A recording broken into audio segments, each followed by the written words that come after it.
తాకట్టులో ఉన్న మీ బంగారాన్ని విడిపించి అదే రోజు ఉన్న ఆన్లైన్ రేటుకే మేము కొంటాము. Ganesh gold buyers. మా నంబర్ 9160556916.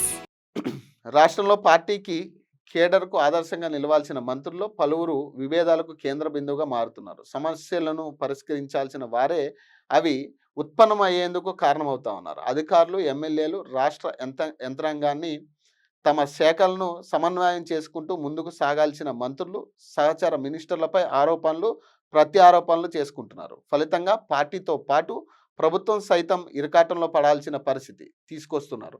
మరోవైపు ప్రజల్లోనూ చులకనవుతున్నారు. ఫలితంగా కేడర్ నాయకులు ఆందోళనకు గురవుతా ఉన్నారు. అధికారంలో ఉన్న పార్టీల్లోని ప్రతి విషయాన్ని ఇటు ప్రతిపక్షాలతో పాటు అటు ప్రజలు ఎప్పటికప్పుడు గమనిస్తూ ఉంటారు. మంత్రులుగా ఉన్న నేతలు పెద్దరికంతో వ్యవహరించి సమస్యలను సీఎం, పిఎస్సిసి దృష్టికి తీసుకువెళ్ళి పరిష్కరించుకోవాలి. అక్కడ పరిష్కారం దొరకకపోతే ఏఐసిసి పెద్దల దృష్టికి తీసుకువెళ్ళాలి.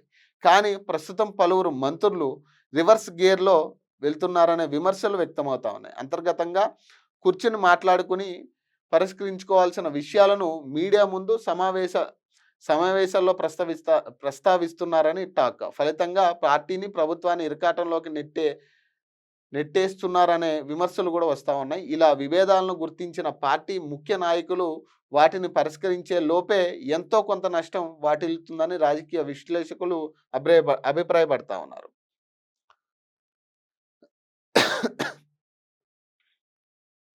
సో ఈ అడ్లూరి లక్ష్మణ్కి సంబంధించి కూడా నిన్న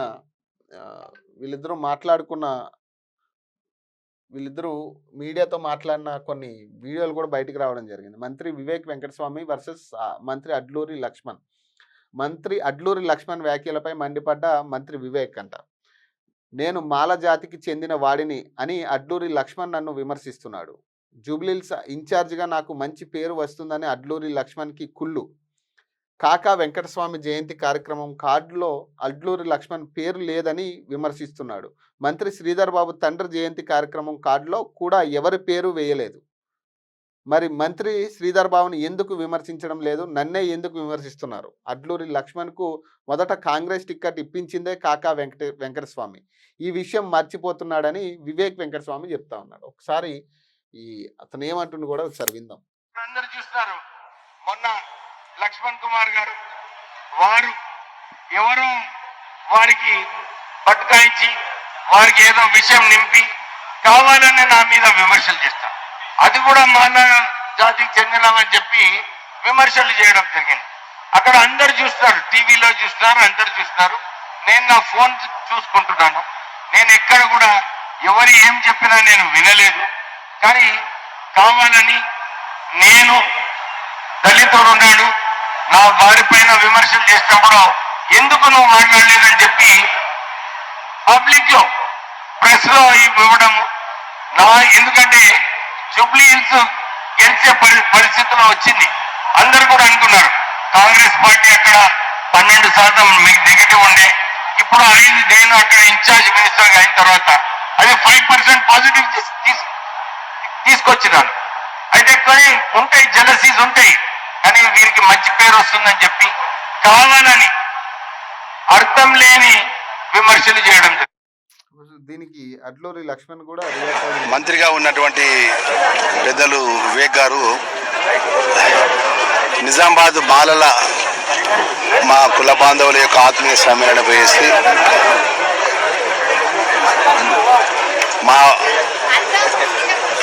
పేరు తీసుకొని మాట్లాడడం జరిగింది. అత్యంత బాధాకరం. ఎందుకంటే ఆ రోజు జరిగినటువంటి సంఘటన అనేది వారి పెద్దలు వెంకటస్వామి గారి యొక్క జన్మదిన కార్యక్రమంలో పాల్గొని నేను అక్కడ ఉన్నటువంటి